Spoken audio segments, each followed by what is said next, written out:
শ্রেণী এক হও মানে শ্রেণী বিদ্বেষ কেন আপনি করছেন? কেন শ্রেণী বিদ্বেষ করছেন? তো একটা শ্রেণী এক হও মানে তাহলে ঈদে আপনারা খেতে আসবেন না?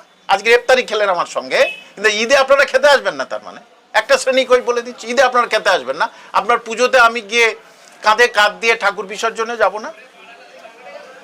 সেইটাতে ওনার যে মুসলমানদের আমি এমন কিছু বলবো যাতে মুসলমানরা মনে করে সামনে ভোট, সব ভোট মুখ্যমন্ত্রীকে দিতে হবে।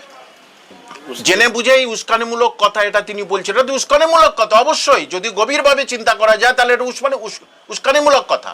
দেখুন, এই উনি যা বলেছেন, যা করেছে, দেখুন এই যে বেলডাঙায় যেদিন হয় সেদিন শুক্রবার, উনি যে বলেন না এটা বিশেষ একটা দিনে বলেন না, মানে শুক্রবার দিন, জুম্মাবার, পবিত্র দিনে। শুনুন, এই পবিত্র দিনে মুসলমানরা তারা 11:30টার সময় থেকে রেডি হয়, 11টা থেকে রেডি হয়, স্নান করে, গোসল করে, জামা কাপড়, ভালো জামা কাপড় পরে, তারপর তারা মসজিদে আধা ঘন্টা আগে যায়। প্রায় 1 ঘন্টা ধরে কিন্তু মসজিদে 1 ঘন্টা ধরে কিন্তু মসজিদে নামাজ আদায় হয়, নামাজ পড়ে আমরা। তারপরে তারা কিন্তু খিদের জ্বালায় বাড়ি চলে আসে। তারা কিন্তু ওই ধর্নায় যায়নি, তারা কিন্তু ওই ইট লাঠি সোটা নিয়ে সেখানে, তার জন্য একটা প্রস্তুতি থাকা দরকার। সেদিন জুম্মাবার, শুক্রবার, কি করে সম্ভব বলুন তো? তাহলে কাদেরকে ঢুকিয়েছিল ওখানে? তারা কারা? মুসলমানরা অন্তত যে নামাজ পড়ুক আর রোজা না করুক, শুক্রবার দিন নামাজ পড়ে, মানে 99% শুক্রবার দিন নামাজ পড়ে। তাহলে কারা সেদিন বেলডাঙায় ছিল?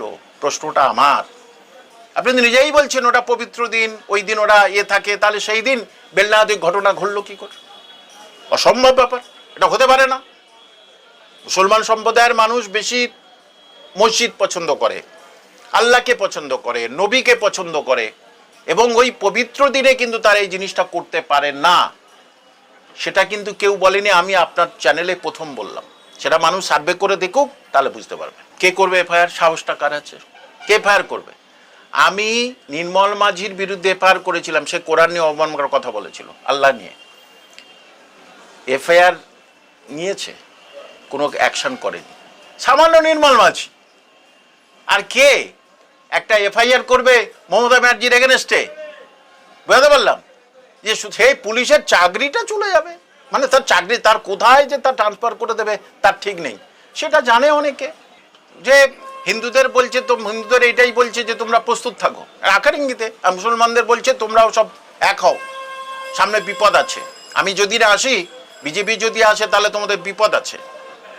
তার ফলে এই মুসলমানরা যাতে এক হয়, এটাই হচ্ছে প্রবণতা।